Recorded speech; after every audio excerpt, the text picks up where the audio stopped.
नमस्कार दोस्तों, Ananya coaching channel में आपका स्वागत है। आज दोस्तों हम आपको मैथ पढ़ाने से पहले एक सूक्ति के बारे में बताएंगे और आपको दोस्तों बताना है कि ये किसने कहा है। सूक्ति है दोस्तों, एक समय में एक काम करो। क्या है सूक्ति दोस्तों? एक समय में एक काम करो और ऐसा करते समय अपनी पूरी आत्मा उसमें डाल दो। ऐसा करते समय अपनी पूरी आत्मा उसमें डाल दो और बाकी सब कुछ भूल जाओ। दोस्तों कितनी अच्छी लाइन है कि एक समय में एक काम करो और ऐसा करते समय अपनी पूरी आत्मा उसमें डाल दो और बाकी सब कुछ भूल जाओ। दोस्तों आपको बताना है कि कौन महान विद्वान ऐसे थे जिन्होंने ये बात कही और कमेंट्स करके हमें ये बताना है। और दोस्तों देखते हैं कौन कौन इसका सही जवाब देता। नमस्कार दोस्तों, अनन्या कोचिंग में दोस्तों आप लोगों का स्वागत है। दोस्तों आज हम आप लोगों को फ्रैक्शन यानी भिन्न के बारे में बताएंगे। भिन्न के बारे में वह जानकारी देंगे दोस्तों जो आपकी टीईटी और सीटेट आदि परीक्षाओं में बहुत ही लाभकारी है। दोस्तों तो स्टार्ट करते हैं। भिन्न दोस्तों, भिन्न किसको कहते हैं? भिन्न एक ऐसी संख्या को कहते हैं जिसका मान अंश और हर में हो। दोस्तों यानी कि 3/4। दोस्तों 3/4 यानी कि इस तरीके से संख्या होगी जिसका ऊपर वाला भाग अंश कहलाएगा दोस्तों और नीचे वाला भाग हर कहलाएगा। क्या कहलाएगा दोस्तों? हर। ऊपर वाला भाग अंश कहलाता है और नीचे वाला हर। दोस्तों ये आपका भिन्न कहलाता है। अब स्टार्ट करते हैं कि भिन्न कितने प्रकार के होते हैं। दोस्तों तो भिन्न सामान्यतः 8 प्रकार के होते हैं। संक्षिप्त भिन्न, उचित भिन्न, अनुचित भिन्न। इनको याद करना भी आसान है। संक्षिप्त, उचित, अनुचित, मिश्र और मिश्रित और वितत और विक्रम और दशमलव भिन्न। दोस्तों ये 8 प्रकार के भिन्न हैं। अब समझ लेते हैं कि ये किस तरीके से जो भिन्न होते हैं जिनके ये नाम हैं। दोस्तों संक्षिप्त भिन्न किसको कहते हैं? दोस्तों जिसका अंक जैसे 3/5, जिनके अंश और हर दोनों संख्या अभाज्य होती हैं, वो दोस्तों संक्षिप्त भिन्न कहलाते हैं। क्या होते हैं? अभाज्य संख्या यानी प्राइम संख्या होगी। दोस्तों अब बात करते हैं उचित भिन्न। दोस्तों उचित भिन्न किसको कहते हैं? उचित भिन्न उस संख्या को कहते हैं जिसका अंश कम हो और हर ज़्यादा हो, यानी कि हर ज़्यादा होगा और अंश की संख्या कम होगी, तो वह संख्या इस तरीके से उचित भिन्न कहलाएगा। अब दोस्तों इसी का उल्टा कर देंगे 5/3, तो दोस्तों ये अनुचित भिन्न कहलाएगा, यानी कि अंश की संख्या ज़्यादा होगी और हर की संख्या कम होगी, तो दोस्तों ये अनुचित भिन्न कहलाएगा। अब दोस्तों बात करते हैं मिश्र भिन्न। मिश्र भिन्न किस संख्या को कहते हैं? दोस्तों आइए समझ लेते हैं। दोस्तों मिश्र भिन्न उस संख्या को कहते हैं जो 4 या 1 सहित 2 इस तरीके से फॉर्म में जो संख्या लिखी जाएगी उसको हम मिश्र संख्या, मिश्र भिन्न बोलते हैं। दोस्तों अब बात करते हैं मितत। मिश्र भिन्न हो गया, अब मिश्रित भिन्न की बात करते हैं। दोस्तों मिश्रित भिन्न किसको कहते हैं? 3/5 और इसके नीचे बटे में ही दे रखा है 7/9, तो इस तरीके की जो भी संख्या होती है मिश्रित भिन्न कहलाती है। इसको सॉल्व करने का तरीका है कि 3/5 इंटू 9 ऊपर पहुंच जाएगा 9/7। अगर कट रहा है तो काट देंगे, नहीं कट रहा है तो इसकी मल्टीप्लाई कर देंगे। 3 9 27 और 5 7 35। तो ये तो बात हो गई दोस्तों मिश्रित भिन्न की। अब वितत भिन्न क्या होता है? दोस्तों वितत भिन्न इस तरीके से होता है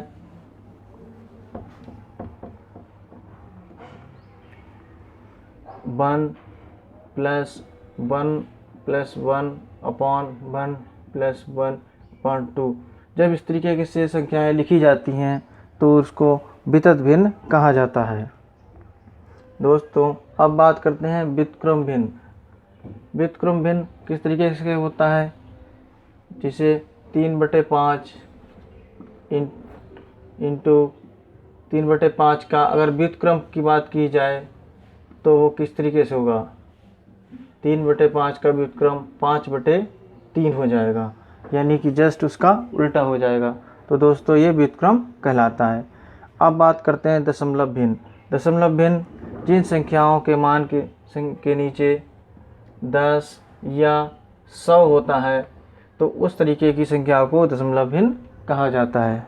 अब दोस्तों बात करते हैं सबसे छोटी और सबसे बड़ी संख्या की। जब संख्याएं आपकी अंश का अंतर समान दिया होता है, जैसे 3 के बाद 5 यानी 2 का अंतर है, 7 फिर 2 का अंतर है, इस तरीके से अगर संख्याएं दे रखी हैं उनके अंशों में समान अंतर है दोस्तों, तो जो अंश सबसे ज़्यादा छोटा होगा दोस्तों वो सबसे छोटी संख्या होगी, और जिसका अंश सबसे बड़ा होगा तो उसमें वो संख्या सबसे बड़ी होगी। इसी तरीके से दोस्तों समझते हैं आगे समझते हैं।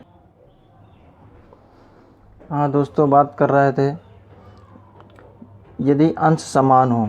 दोस्तों यदि संख्या का अंश समान है, जैसे 3/5, 3/9, 3/15 और 3/17, तो दोस्तों देखते हैं जिस संख्या का हर सबसे छोटा है तो वह संख्या सबसे बड़ी होगी, और जिस संख्या का हर सबसे बड़ा है तो वह संख्या सबसे छोटी होगी। दोस्तों अब बात करते हैं जिन संख्याओं का हर समान हो। दोस्तों जिन संख्याओं का हर समान हो उसमें अंश देखते हैं, जिसका अंश सबसे बड़ा होगा दोस्तों वह संख्या सबसे बड़ी होगी, और जिसका अंश दोस्तों सबसे छोटा होगा वह संख्या सबसे छोटी होगी। दोस्तों इसी तरीके से आगे कुछ क्वेश्चन भी देखते हैं।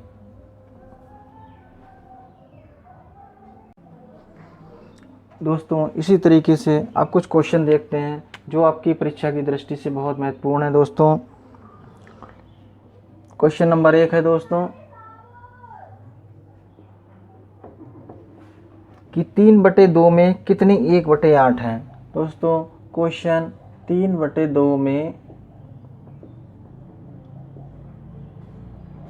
कितने 1/8 हैं। क्वेश्चन पूछा जाएगा 3/2 में कितने 1/8 हैं। तो दोस्तों इस क्वेश्चन को किस तरीके से सॉल्व करेंगे, 3/2 लिखेंगे और गुणे 1/8 है उसको 8/1 कर देंगे, तो इसको काट देंगे। अगर कट रहा है दोस्तों 2 चक्कू 8, 1 से तो 1 तिया 3 हो जाएगा, तो 3 चक्कू 12, यानी कि दोस्तों 12/1, यानी क्वेश्चन आंसर कितना निकला दोस्तों 12। यानी कि 3/2 में अगर पूछे जाए 1/8 कितने हैं तो दोस्तों 12 1/8 हैं। इसी तरीके से क्वेश्चन नंबर 2 देखते हैं दोस्तों। क्वेश्चन नंबर 2 है दोस्तों आपका कि 2/3 में कितने 1/6 हैं। 2/3 में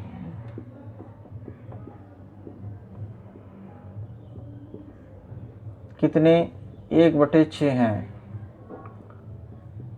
दोस्तों 2/3 में कितने 1/6 हैं, अगर ये क्वेश्चन पूछा जाए तो इसको उसी तरीके से निकालेंगे। 2/3 इंटू 1/6 का उल्टा दोस्तों कर देंगे 6/1, और जो कट रहा है उसको काट देंगे, 3 दूनी 6, बाकी 1 तो रहेगा ही नीचे, 2 दूनी 4, यानी कि 2 दूनी 4/1, यानी आंसर दोस्तों कितना निकला 4। अगर पूछा जाए 2/3 में कितने 1/6 हैं दोस्तों तो 4 हैं। तो आशा है आप लोगों को समझ में आ रहा होगा दोस्तों। आगे और क्वेश्चन देखते हैं। अगर क्वेश्चन पूछा जाए, थोड़ा इरेज कर लेते हैं।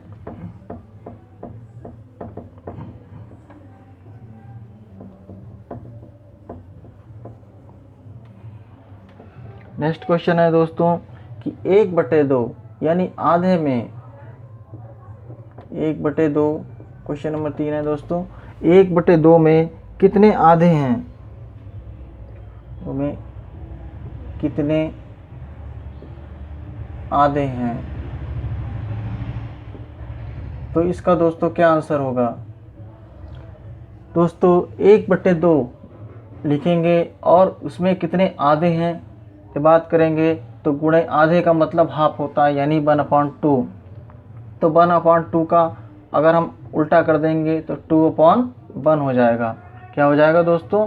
2/1 हो जाएगा। इसको काट देंगे, 2 1 कम 2 और 1 1 कम 1 और 1 1 कम 1, यानी कि इसका दोस्तों एक आंसर निकला। यानी कि 1/2 में कितने आधे हैं जब बात किया जाए तो उसमें सिर्फ एक ही आधा, यानी आधा ही तो है। तो इस तरीके से क्वेश्चन आ सकते हैं दोस्तों पेपर में। और देखते हैं।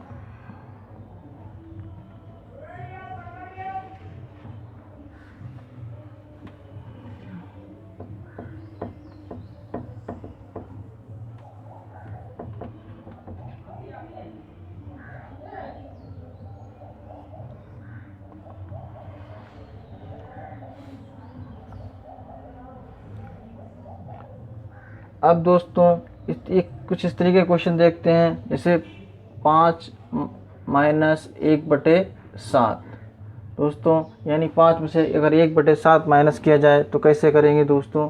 तो इसको अपॉन 1 कर लेंगे और दोस्तों इनकी क्रॉस मल्टीप्लाई कर लेंगे। 7 पंजे 35 और 1 1 कम 1 और नीचे दोस्तों 7 1 कम 7 यानी 7 ही रहेगा। इन संख्याओं का लासा यानी एलसीएम निकाला जाता है और 35 में से 1 गया दोस्तों, कितना बचे? 34। 34/7 यानी 34/7 दोस्तों इसका आंसर होगा। आगे और भी देखते हैं दोस्तों। अब दोस्तों बात करते हैं फ्रैक्शन यानी भिन्न का लास्ट क्वेश्चन की। दोस्तों क्वेश्चन कह रहा है किसी पिज्जा का 1/4 भाग नेहा ने खा लिया, शेष भाग को 12 बच्चों में बराबर बराबर बांट दिया। तो बताना इसमें दोस्तों प्रत्येक बच्चे को पिज्जा का कितना भाग मिला।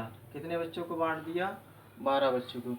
तो दोस्तों पिज्जा 1 और उसमें पहले तो जो नेहा ने खा लिया 1/4 दोस्तों क्या कर देंगे? माइनस कर देंगे। तो ये दोस्तों माइनस करेंगे, कितना बचेगा? 1 यानी 1/1, 4 1 कम 4 और 1 1 कम 1 और 1 4 1 कम 4, यानी कि इस तरीके से इसको लिख लेंगे। क्रॉस मल्टीप्लाई करके 4 1 कम 4 1 1 कम 1, फिर इन दोनों को मल्टीप्लाई करके यानी इन दोनों का एलसीएम 4 1 कम 4, 4 में से 1 गया दोस्तों, कितना बचेगा? 3/4। 3/4 भाग को हम 12 बच्चों में बराबर बराबर बांटना है दोस्तों। तो इसके नीचे लिख देंगे दोस्तों 12/1। कितना लिख देंगे दोस्तों? 12/1 यानी 12/1 लिख देंगे। अब इसको सॉल्व करेंगे तो दोस्तों इसको कैसे सॉल्व करेंगे? 3/4 गुणे 1/12 इसको लिख देंगे। इसका उल्टा करके 1 ऊपर दोस्तों और 12 नीचे लिख देंगे। अब जो संख्या कट रही है उसको काट देंगे। 3 एकम 3, 3 चक्कू 12 यानी 1 एकम 1 और 4 चक्कू 16। तो दोस्तों कितना भाग निकला? प्रत्येक बच्चे को मिलेगा 1/16 भाग निकला। दोस्तों आशा है हमारा पढ़ाया हुआ आप लोगों को पसंद आ रहा होगा। दोस्तों अगर अच्छा लग रहा हो तो कृपया चैनल को लाइक करें और चैनल पर नए हैं तो दोस्तों सब्सक्राइब करें और दोस्तों में शेयर करें। धन्यवाद।